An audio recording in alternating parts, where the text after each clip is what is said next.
As a manager in an organization, I cannot stress the importance of providing feedback to your employees. Making sure they know that you are aware of their accomplishments, as well as providing feedback on their deficiencies, is critical for their development and growth. Today, we're going to talk about performance evaluations. My name is Doug Vincent. Welcome to the Proactive Leader.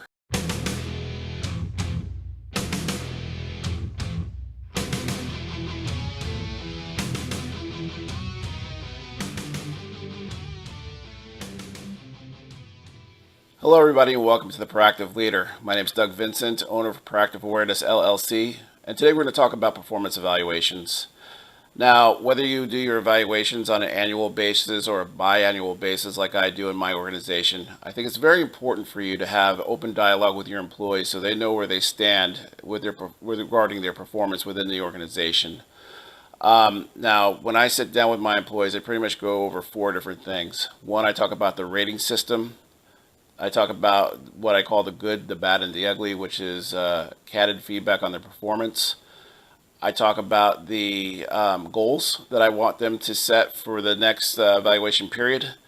And I ask for constructive feedback from them because certainly the evaluation shouldn't be one-sided. So, it's starting with the rating system. I've been in different organizations where they do different things. Now, sometimes you have a form that you use for your evaluation. We use an online evaluation process, but I think it's really important to go over the rating system with them so they know exactly how it works. So when they're looking at numbers or they're looking at grades or whatever the case may be, they have a firm understanding of where they stand. Now, I think in most cases I see a rating system of 1 to 5. If you're in a 3 range, that means you're performing at the acceptable standards for that particular competency. And then, of course, if you're up to a 5, that means you're doing fantastic. You could do no better. And if you're performing at a 1, that there needs to be significant improvement made pretty soon. So. And the one comment that I'm going to make is if you have a rating system, whether it's 1 to 5, 1 to 10, and you're giving your employees the top grade, I want you to think to yourself that if you're giving them a 5 or a 10, which is a perfect score, that tells me, if I'm the person reviewing that I could do no better in that competency. So keep that in mind when you're giving perfect scores out during your rating process.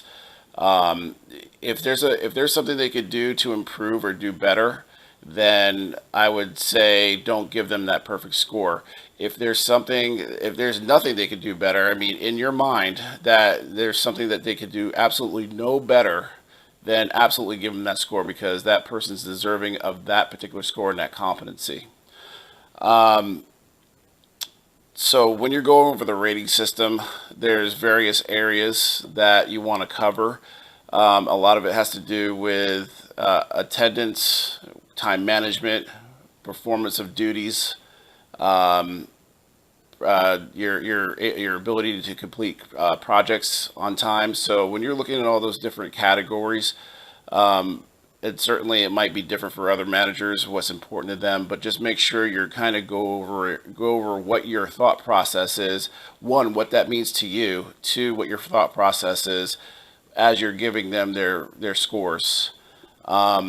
Because what you have in mind for those particular competencies might be different for your employees. So make sure you go over that.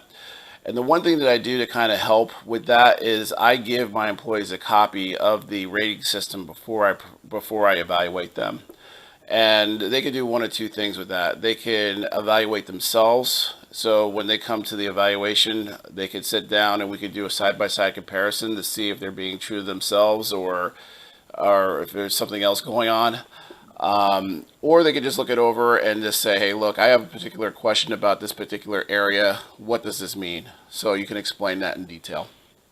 Um, the next thing I do is I go over the good, the bad, and the ugly.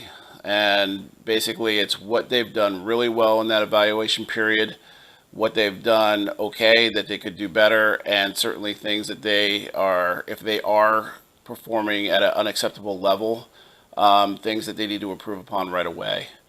And I think that should be an open dialogue. So if you're giving a low score in a certain competency, that's the time for the employee to one, recognize the fact that they're doing something that they aren't doing well, and they can tell you what they're going to do to improve. And if they don't have any suggestions of what that they can do to improve, then it's your obligation to provide them that feedback and say, you know what, I need you to be able to do X, Y, Z better in order for you to improve your score in the next evaluation period.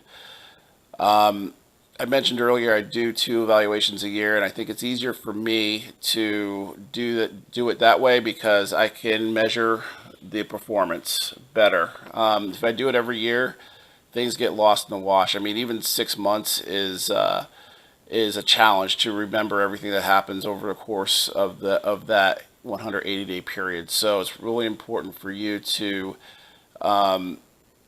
have that measuring stick to see if they are in fact improving as you hit every evaluation period. The last thing that I do is I go over the goals. I don't think it's right to sit down to an evaluation period and not provide a set of goals for the next evaluation period. So certainly improve in certain areas that you found deficient, but also try to encourage them to take on training opportunities, cross-training opportunities. All that is very important for them. And I think the one mistake that certain organizations do is they'll put those goals out there, but they won't say, you need to be able to do this in a certain period of time. So when I give a goal, I pretty much say, I need you to do this in the next 60 days. I need you to do this before the next evaluation period. And then that way they know what the expectation is when they walk away from the evaluation. The next thing I do is I ask for feedback. I don't think that a evaluation period is one-sided. I don't think you should just tell people what they're doing good and what they're doing wrong and then walk away from that, because certainly as a leader there's certain things that you do right and wrong in their eyes. So I think it's very important for them to be able to communicate that to you as well. For them to be able to give you some feedback on how you could do better, or even to tell you what you do really well. But I think it's good for that open dialogue as a two-way street. And if you're a good leader, you'll be able to accept their constructive feedback, because certainly none of us are perfect, and I knew that right away. I sometimes it was a hard pill to swallow. Sometimes it was very difficult for me to hear some feedback from my team about things that they thought I was doing wrong. But after doing some self-reflection, I realized that there were certain things that I could have done better based on their feedback. So that's a great opportunity for you to get evaluated as well. So the last thing I want to say in closing is nothing that you tell your employees during the course of an evaluation should be a surprise. And what I mean by that is if there's something that happened 3 months ago, 4 months ago, that you felt was a performance issue and you wait until the evaluation to bring that up, I think that's wrong of you as a manager or leader to do that. I think it's something that should have been addressed right away at that period of time, and then certainly documented. But when they read it, it shouldn't be, I wasn't aware of this, I didn't hear anything about this. It should be, yes, I remember that, and this is what I've done since to correct it. Or even if they have done things to correct it, I think it's important for you to document it as well. You could say, John didn't do certain things in a certain way, and this is what they did to improve during that period of time, and since then he's performing at an acceptable level or above the accepted level. So it's important to have that in there as well. If you're gonna write anything down about somebody, just understand it's gonna kind of follow them around. And I always try to say, if they did something wrong, that this is what they did to improve it, and they're back on track. So with that, that's what I have to say about performance evaluations. Once again, feel free to leave comments, like, share, follow, do all those different things. You can always email me at info@proactiveawareness.com. I would love to hear from you and get some feedback, get some questions. I'll be more than happy to respond to them. Once again, hope all's well with everybody. Looking forward to the next segment of Proactive Leader. Thank you and have a great one.